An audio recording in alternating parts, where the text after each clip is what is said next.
All right, welcome to SEC Football Live here on the 440 Sports Network. I figured, Steven, we'll just do it live tonight. We'll just do it live. We're gonna do it very live. Yeah. The college football bracket is out.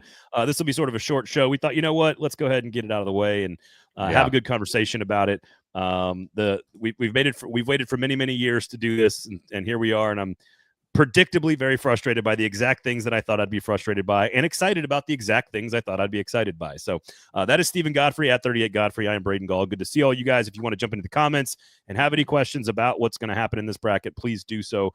We would appreciate that. We'll try to go quick here. This is going to be a short show.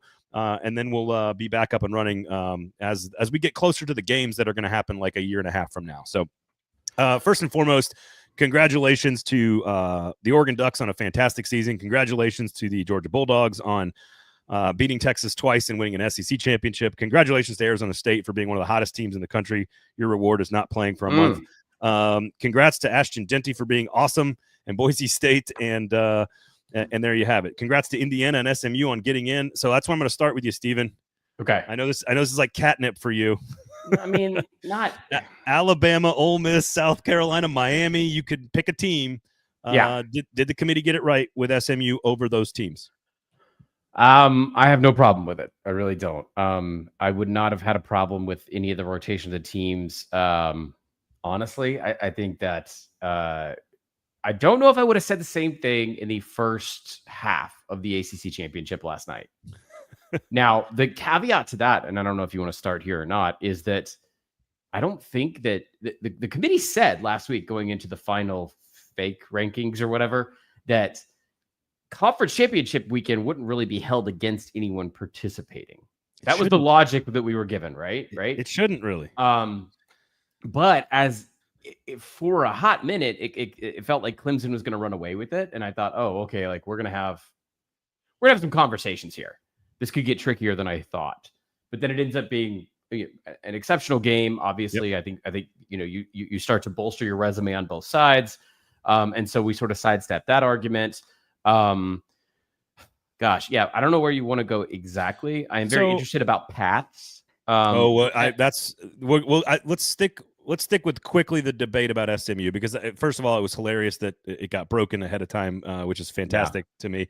I just appreciate that. Yeah, shout out to Brett, because way to go, Brett McMurphy. Dude, he woged it. He woged it, and he did. And Bristol is not happy. They're pissed about that. Yeah, first time ever since 2014 that we've had a leak ahead of the bracket. So yeah, very interesting stuff there. So we'll get to the path and what's frustrating about the current structure, which was again completely predictable. But let's start quickly with SMU versus Bama, Miami, Ole Miss, Carolina. Bama was the team that the committee told us that they were evaluating. Here's my ultimate stance on this. If this was a 4-team playoff or a 6-team playoff, and both teams were basically elite or close to it, and we were debating on the margins about two really elite teams and who should be into the bracket where there's very few spots and it's extremely exclusive, I would probably lean towards Alabama being the quote-unquote better team and deserving to be in. But because we are at 12, and because they lost 3 times, we are not debating an elite Alabama team. We are debating the last team to get in, and I'm okay. I don't like, same thing with Georgia versus Tennessee in this argument. If Georgia had lost, there's a lot of Tennessee fans that think that Georgia should have fallen behind Tennessee in the rankings, and I'm like, why would you get punished for being too good, and why would you reward Tennessee for not being good enough? That's what SMU did. They granted different conference, but everybody else sat on the sidelines. SMU had to go play a game. I agree with you. It looked like it might have been reestablishing, or what's the word, reaffirming sort of our preconceived notions about the differences between G5 and P5 programs and how they're built and constructed. That was sort of what was happening in the first half, and then SMU sort of blew that all out of the water in the second half. Yeah, which is not the first time they've done that this season. They have you pull that decal off the helmet, and I think that would help a lot of people rationalize SMU. But they have, I think, a lot of people in deep SEC country right now still. You know what? I think a pretty significant percentage of people think, oh, they don't even know they're in the ACC. Like they don't know they're not a G5. Right, G5, they're G5. Yeah. And what is a G5 P5 team at this point? I think they got it right though. I think 11-1 regular season versus a 9-3 regular season I'm okay with that. Even though again, I would pick Alabama head to head right now today. And if this was a 4-team playoff and we were talking about teams that had lost 0 times or 1 time, I think that's okay to then have more of a parsed out conversation. But I think SMU belongs in. I'm okay with that. We can kind of move on from there. Georgia and Texas in the SEC championship game. It felt a lot like a late playoff bracket championship type of game. It was extremely physical. I don't know how many teams could have played that type of football game. Certainly we'll get to the Carson Beck angle and all of this, but Gunnar Stockton, give him a ton of credit for coming out. I still think Texas might be the team to beat in the whole bracket. But I don't trust Quinn Ewers necessarily in huge situations. And Gunnar Stockton did something on a football field that like the human body doesn't ever normally do, and willed his way into an overtime victory. First ever SEC championship game to ever go to overtime, which I thought was pretty cool. Wow. Yeah. Never happened before. Yeah. And so I just thought a fitting end to a season where there's a lot of really, really good teams in the SEC, but no like true elite number one. And I think those were the 2 best teams in the conference. I think they're deserving of being 2 and 3 in the rankings. Okay. And I think there's a chance that they play again. I'm not picking that, but I think there is a chance that they play again. Yeah, there's a lot here where I'm not outraged about anything in particular. I'm fine with everything. I think, I can tell you that a lot of national media are going to and are in the process of writing. I just had a meeting with the Washington Post about, hey, how what are we going to do about that? How are we going to talk about this? And the breaking down the concepts of conference championships automatically determining auto bids seems okay. Conference championships automatically determining buys, I think, will be revisited. The concern there is that predictably. I really am fine with it. And also, if you look at some of the permutations that are possible, it's not going to be a huge reward for the 3 and the 4. I'll put it that way. There's some situations where they don't even feel the advantage. I mean, Arizona State got rewarded by, as you alluded to in the intro, not playing for a long time and opening in the Peach in Atlanta against either a team from an hour and change away, it's a little bit more than that, or Texas, who was just there. Not really what you're looking now. Yeah. If you're asking why that happened, it's because Oregon would get sort of first pick, if you will, and they're going to go to the Rose. And then Boise's ahead of Arizona State, so it makes more sense to send them to the Fiesta. So here's the thing with this is partly why I like Texas. They will play number 16 and number 12 in the rankings. They will play the 2 worst teams. If they win and they win 2 games, they will have played the 2 worst teams that are in the tournament.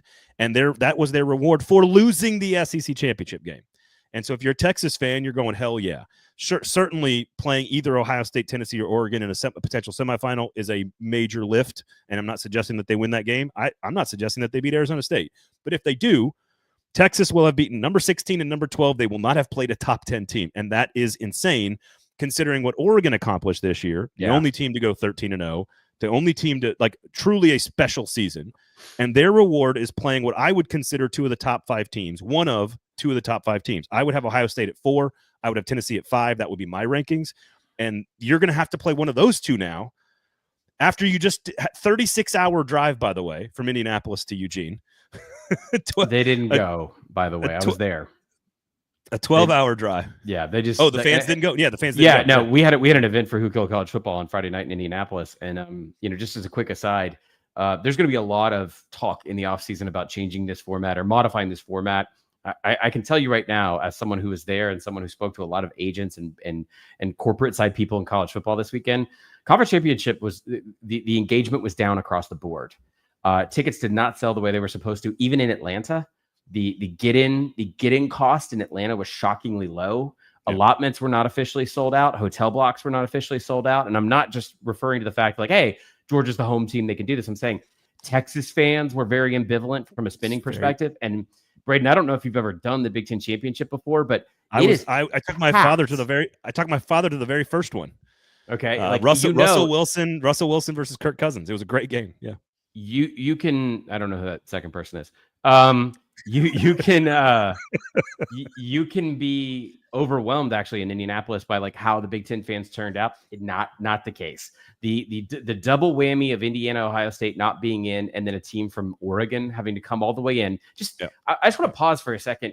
I'm excited about this playoff. It's not perfect. I want to talk a little bit about like quality of the football games in a second, at least in the first. I'm not going to try and game out the Final Four. There's a lot of things. There are a lot of things that are exciting about this bracket that I did not feel this weekend. I do think the conference championship weekend is going to have to change. Yep, I agree. Josh makes a really good point here. For nearly every team in the bracket, there's a question if they can win 3 or 4 of these games in a row, but one of them has to do it. It's going to be fun. I agree with that. I could legitimately make a case for Georgia or Texas. I could make a case for Oregon, Penn State, Notre Dame, and Ohio State. I think that's where I draw the line. I don't know if I can make the case for Tennessee or Arizona State or SMU or Indiana or Clemson. But to suggest at this point of the season that we have 6 different teams in a bracket that can win a championship, that's unprecedented in our sport. And so I do think we are, and Andrew says, look, Clemson is not one of the 2 worst teams in the tournament. They just had 2 SEC teams on their non-con. I don't know if I agree with that. Are they better than SMU? It appears that might be the case. Yeah, they are, because they played. Last second field goal is still a last second field goal. That's basically a tie. We have to let the football games be football games. But the point is according to the committee's rankings, Texas will play the 2 lowest ranked teams in the tournament if they were to win 2 games. And meanwhile, again, this is the other thing, and this is your point. Like the reward is the automatic bid. You don't need to give them 2 rewards, because then you mess up the whole flow of the bracket on both sides. This is where Georgia comes in. If Carson Beck is healthy, which is a big if, it'll be 24 days, I think, between the injury and their game. If he's healthy, that half of the bracket is totally different than the top half, in my opinion. And Georgia has a very nice path to get to the championship game if Carson Beck's healthy. Now, that being said, the offense did run a little bit better with Gunnar Stockton in the second. I honestly, I think the 2-7 might be the best game in the bracket. Notre Dame, Georgia? Notre Dame, Georgia. I think 8-9 is really great football. It's going to be fantastic. I'm very excited about Ohio State and Tennessee. I'm very excited about... I think SMU Penn State's very good. It could be, but they're very volatile entities. I'm highly suspicious of Penn State. I'm Penn State obviously suspicious of SMU as an edge case. Penn State will play number 11 in the seeds, or excuse me, number 10 and then number 9. So I agree. Penn State also has an easy path, quote easy being relative here. Sure. Easy path to a matchup in the semifinal. I agree with that. B Bean, who said that. So I think SMU Penn State's more interesting. Like Penn State had a lot of trouble with speed against Oregon. SMU likes to do a lot of those same things out in the open field. And Andrew says absolutely 0 of these games are gimmies. I was a little surprised that the point spreads are as large as they are for every first round matchup. The 5-12 does. The 5-12 is the one that I'm like, oh, and the 7-10. Sorry, I shouldn't go by numbers. Notre Dame, Indiana, I think favors Notre Dame in a variety of ways, and I think Texas Clemson favors Texas in a variety of ways. I think the obviously, because it is an 8-9 match, I think Ohio State Tennessee is going to be great. I like the Buckeyes. I think. Agreed. And then the same. I'm not going to try and prognosticate Penn State and SMU. It's a weird. How about this? It's a weird game. It's a very weird game. It is the kind of game though that college football junkies have been sort of rooting to get in an expanded playoff. Whether SMU's in the AAC or the ACC is kind of irrelevant. They were looking for the team that's not the blue blood versus the blue blood in a final show me Cincinnati, Alabama type of matchup. And that's what we're going to get with that game. I think Indiana Notre Dame's pretty close to that. Boise versus Penn State would be that too. I want to warn people away from thinking of SMU that way, because when you can go out with a bid in hand to a Power 5 conference, as well as Power 4, as well as the amount of money that SMU has put into the program, they have this. To me, it's not a comp to a high-end situation like the Scott Frost UCF teams or the Luke Fickell Cincinnati teams. They have recruited at a level that is for sure top 3rd ACC. I know that doesn't say a ton, but I am talking about Clemson, Miami, Florida State in the same year. So I think people are going to have a sort of like label bias, just saying like, oh, isn't that team that was in like Conference USA a couple of years ago? I think that's going to be a big problem. I know we're going to have a lot of time to talk about all the first round games, but I do think Tennessee Ohio State's by far the best one. I think they're not quite they're not quite the Spider-Man meme, but man, they're close. I think Ohio State. You need to run the ball. I think Ohio State's a little bit more talented overall. I think they have equally awesome defensive fronts.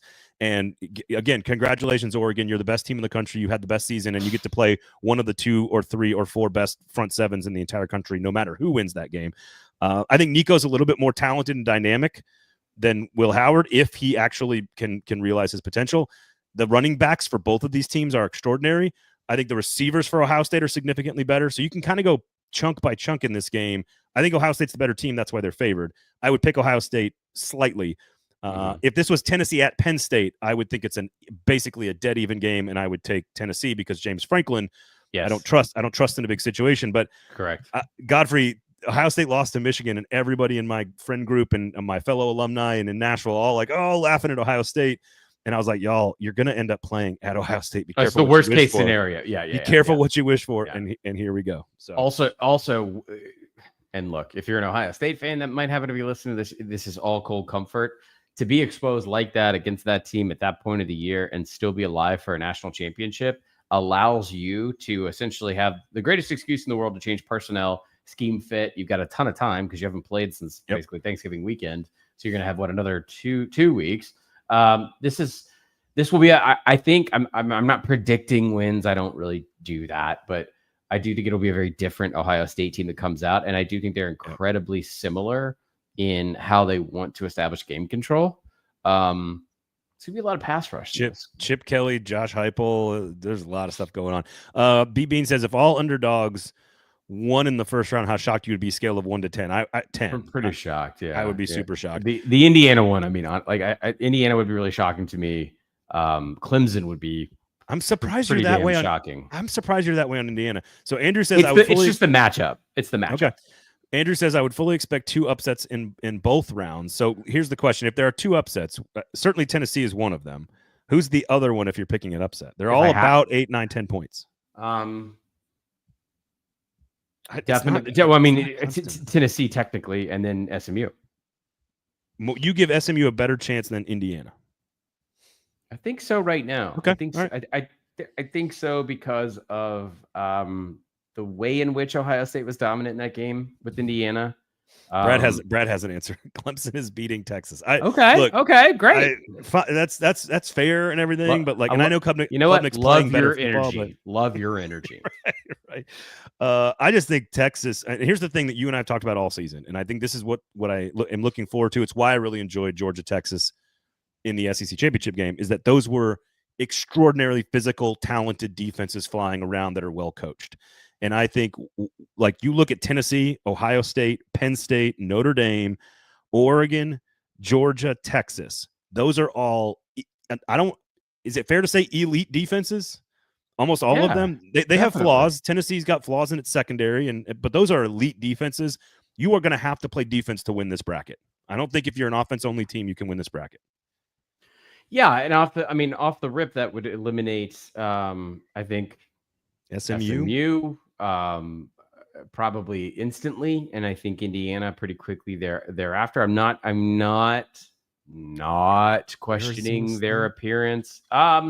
Arizona State. So as someone who's been an Arizona State sicko for since September, and I watched the Wyoming game, I watched the Mississippi State game, I've checked in on them. They're only that Cincinnati loss only existed because they had quarterback injury.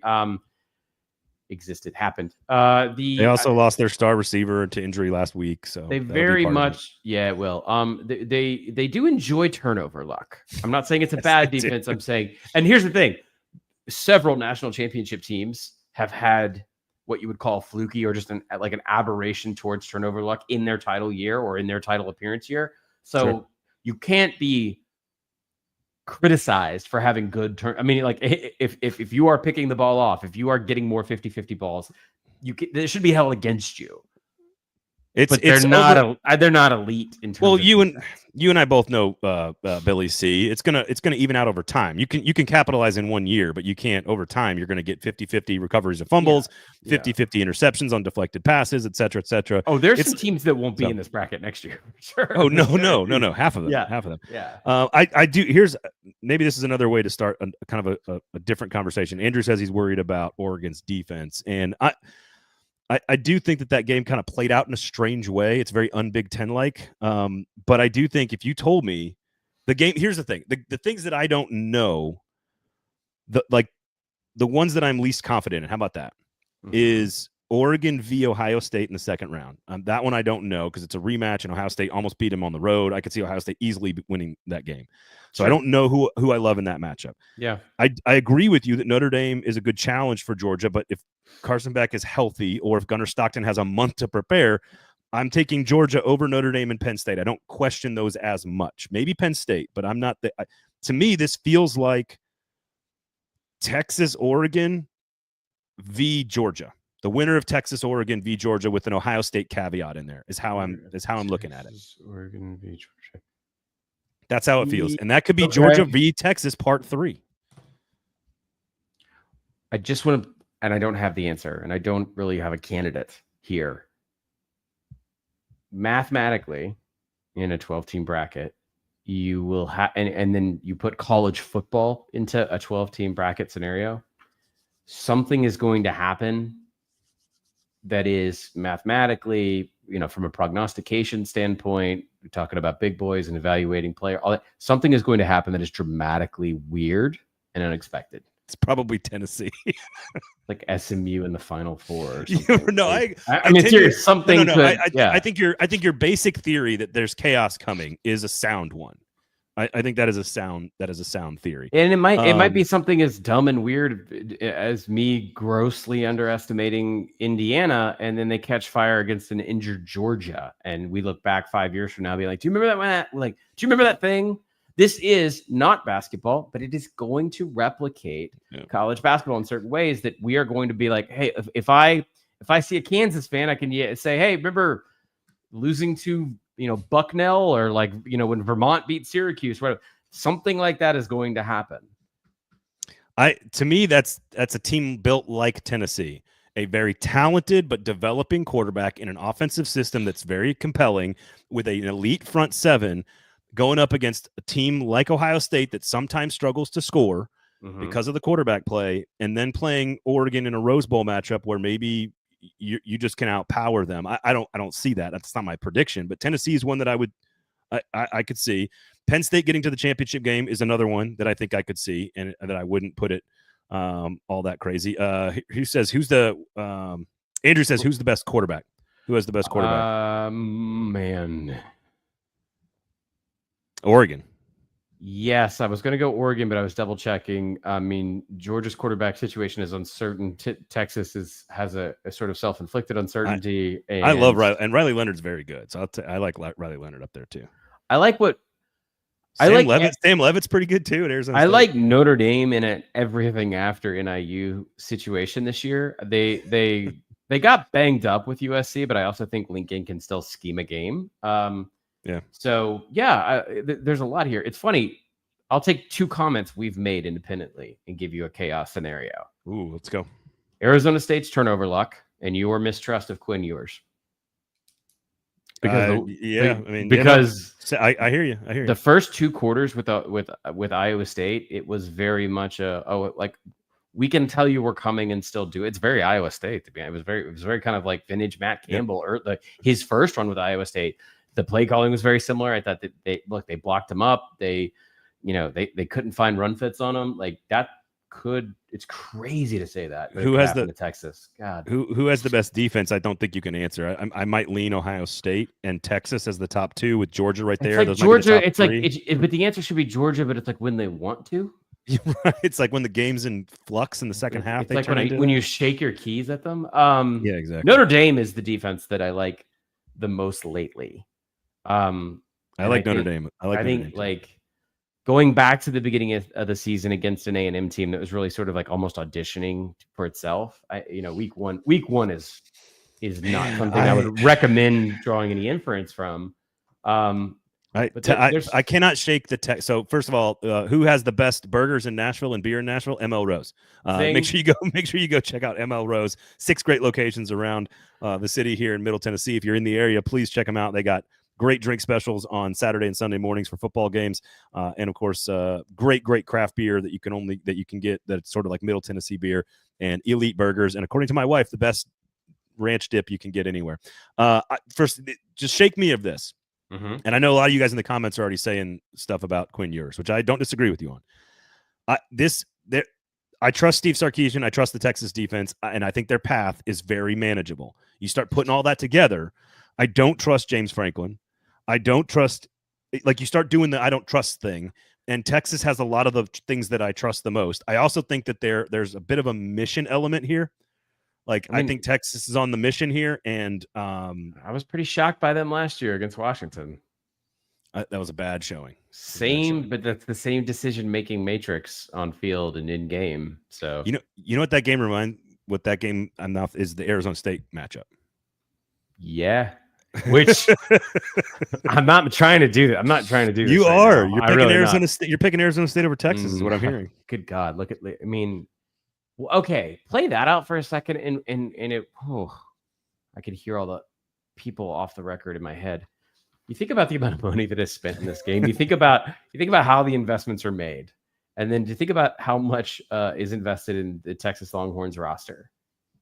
And if they were to lose to something as, and I say this with all the affection in the world, slapped together, as like, and I just wrote about Arizona State very glowingly for the Post because they pulled off this PFF 3% chance of winning the Big 12, 3 in the preseason, 3. So look, we at Athlon had him at like 11th, and you should have. But that's what I'm saying is if they see this through, and they do clip a blue blood, I'm just it would be great. It would be fantastic. Obviously, I love chaos and weird things happening in the sport, but I shudder to think what the powers that be will try to do to readjust in the offseason. I think what I'm rooting for is like a Texas Penn State national championship game. Okay, you're gonna have to explain your. I don't hate it. You're gonna have to show me your work. Or like Notre Dame versus Tennessee or something. Like, first of all, I want to see something I haven't seen before. Penn State and Texas have not been there since at least 2009. I would like to see things I have not seen in a bracket get to some place where they haven't seen them. So that's number one. I'm always a fan of that. I want to see worthy things. You talk about the basketball comparison. There is a basketball comparison, and that is the TV ratings will tell you we love Cinderella, but only in the first 2 rounds. We want blue bloods in the final 4. That's what TV ratings will tell you because they're the best teams. They're the best talent, the best players, the best coaches, etc. So I don't necessarily, while I love Indiana, SMU, Boise, Arizona State, I don't necessarily want to see that in the national title game. So if I'm trying to pick out something new with also like some like tradition mixed in, but also talent, I want to see Steve Sarkisian and James Franklin try to win a national championship. Don't tell me that's not fun. Here's something that's sort of it's not alarming because I don't think it's possible to avoid this. And I'm going to do this like it's off the top of my head. Potential rematches that could happen in the final. Yep. Oregon, Boise State. Ooh, that's good. Tennessee, Georgia. Yep. Texas, Georgia. Clemson, Georgia. Penn State, Ohio State. Oh, Clemson, Georgia would be so bad. Oh, Indiana, Ohio State. Man, gross. They would have moved heaven and earth. Wow. That's a lot of. Oh no, I'm not done, Braden. SMU, Clemson. Like it there. I will say one thing that you and I always Texas, Georgia is the only one that feels worthy in that scenario. I don't want to see, but I don't want to see any of that. I agree. I am always for something. Tell me a new story, right? Tell me a story. Yeah. And so, I think in that way, there's also I still believe something insane is going to happen, and it's something we cannot prognosticate. Or if I said right now, hey Braden, Clemson's going to win the game by 21 points the first round, like we would say, well, how's that possible? I could very also see 1-2 in the final. Easily. Yeah, I agree. Yes, I totally agree. Easily. I do think an Oregon national championship is that would also be something I've never seen in my lifetime. It feels like I'm cool with that. You know what? It feels like that's the story being written. I'm not saying it's going to happen. I'm not saying they don't have deficiencies. I'm just saying it feels like that's the story we're being told. But beating Georgia, even though it's not fair, would be more of a stamp of approval if you beat Georgia in the championship. Well, then Boise or Indiana, yes. Also, didn't Boise and Georgia play like a crazy New Year's Six bowl game a long time ago? They also played. They played a Chick-fil-A opener one time. They played. Yeah, that's right. That's right. Yeah, you can't really. What would do the worst TV ratings? Indiana, Arizona State. You could have that Gator Bowl rematch of Tennessee and Indiana. Was it Gator Bowl? It was Outback, one of those bowls. Yeah. The worst TV? I can. So that's Indiana, Arizona State as a final. Yeah. No. No. Indiana has actually a really strong foothold in the Chicago market. If you're actually looking to crater the Nielsen's, Boise, Clemson, Boise, Arizona State. Okay. Yeah. But I'm not looking for that. Oh, no. I'm sorry. Go back. Boise, Clemson, Arizona State would actually technically now give you a top 10 DMA. You are correct, sir. The not little known, but it's like never discussed is that like, and this is the one thing I'm always blaming ESPN. I'm not going to do it here. When Clemson would make the national title game, a lot of corporate television executives would just be like, well, especially when it's Alabama. Especially when it's Alabama Clemson, because it's a lot of overlapping of the same markets. It's a lot of Atlanta, Charlotte. Those were not ideal television matchups by far. So Clemson, Boise, which by the way, I think maybe I feel like that happened once in a bowl. Clemson and Boise would have one combined top 25 win. Now I will say this. No, they beat UNLV twice, I guess. When we get into the second round, I really don't care anymore. And we're talking about top 25 wins because the committee is capable. I don't. Yeah, the bracket's the bracket. We're here. Let's roll. Let's go. What I'm saying is the moment Texas beats Clemson, if that happens, I don't care anymore about the because the committee creates 1 through 12. They also create 20 through 25. If all the favorites win, you could have an elite 3 rounds of the tournament. Texas, Arizona State, Ohio State, Oregon, even Tennessee, Oregon, Penn State, Boise, and Georgia, Notre Dame are all could be spectacular football games. So. Yes, I'm okay. I'm really okay with this, and I think we might even get over the Alabama thing. I think once the games start, we're gonna be fine. Oh, I don't care. I don't have a problem with it. Don't get destroyed by Oklahoma on the road. Like, what are we doing? That Oklahoma game to me is the one. That's the reason they're out. Yeah, because you'll notice they're mad today. Like Ole Miss, even Miami is a little quieter. Everyone is sort of resigned that like, hey, we have no defense and we went to Syracuse, or we shouldn't have lost to Kentucky. Like everyone's sort of coming to grips with that, except for Alabama. The autopsy truly is the one that's going to sting the most is the Ole Miss one, because it was a 4-8 Kentucky team at home after you invested everything in the thing that you've never done before, and you came up 1 play short. That is going to be the offseason autopsy. That's going to be the hardest. And I think Braden, I think they're going to Penn State for a matchup they would feel really good about right now. They would be. Maybe yes, they would. Yeah, and frankly, I don't mean to be rude about SMU, but like Ole Miss Penn State would be a phenomenal football game. Well, they played last year, man. It'd be phenomenal. All right. I know you got to run. You're out and about. You got Split Zone Duo. You can check them out. ML Rose, of course, anywhere in Nashville if you're checking that out as well. We're not gonna be live on Wednesday because we're live right now. But we'll be back and we'll preview all the games and we'll talk all kinds of stuff coming up. So otherwise, thank you, Godfrey. Thank to all you guys for hanging out. Do appreciate you guys. And look at all you commenters doing great work. Enjoy the rest of the week. And we'll be back soon. Just stay tuned. You can get to me on Blue Sky. That's right, baby. At Braden Gall. You can get to him at 38 Godfrey everywhere you get your social medias. Yeah, I think Blue Sky is just my name. I think. Oh, that's right. It is. Stephen Godfrey. Yeah. I just did Stephen Godfrey. Yeah. It's over there where people are normal and the humidity's down and it's really nice and the skies are clear. It's actually nice to just discuss sports again with other people. All right. Thanks for listening, everybody. Rate, review, subscribe, thumbs up on the YouTube page, all that good stuff. We'll have lots of great content for you coming in the December months and the January months. So otherwise, thanks for listening. Thanks for hanging out. We'll talk to you guys next time.